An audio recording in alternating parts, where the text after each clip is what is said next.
There are many cities in the United States, and we know that in these cities there are tons of areas where we have pollution and carbon emissions, and we really need to be better about the quality of our air and figuring out what to do to improve it. And this author has found that method. I'd like to welcome Susan Engelking, author of Tiny Transit for Cities.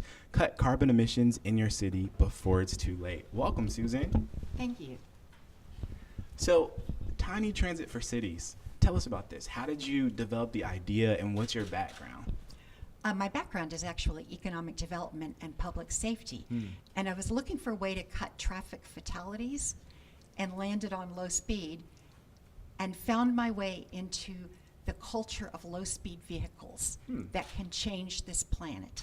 So I was extremely frustrated as I began to explore this, that here is a solution that can dramatically change carbon emissions and reduce them in the area in which it is most problematic for the world, which is transportation, and it's not happening.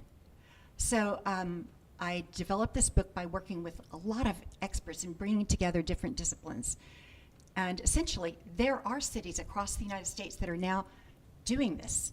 They include everyone from Lincoln, California, to Coachella Valley, to Los Angeles, to Peachtree City, Georgia.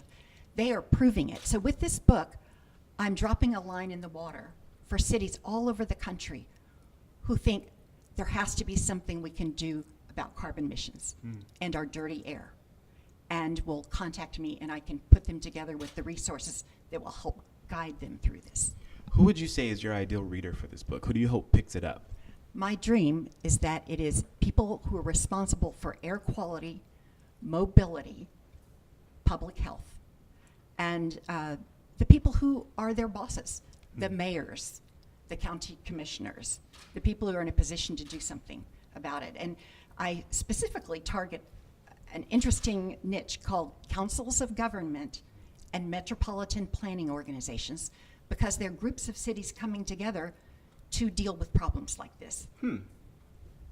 Okay. And if you had to quantify, how many people do you think that is? Like, how many people really have the ability to make this difference in terms of carbon emissions? I've counted the number of people out there who could make this happen, and it's about 600 people. 600? We could turn this ship if we had these people on board. But to do that, we have to go and break down all the silo walls that are stopping progress. We could start this week, this weekend, today, in every city in America by taking down these silo walls. Our planet cannot have us waiting a year, 5 years, 10 years. We don't have time. I noticed a lot of the speakers are talking about time, and this is all about time. Our planet's running out of time. Our icebergs are melting, and that is the Earth's tears. We have to do something now.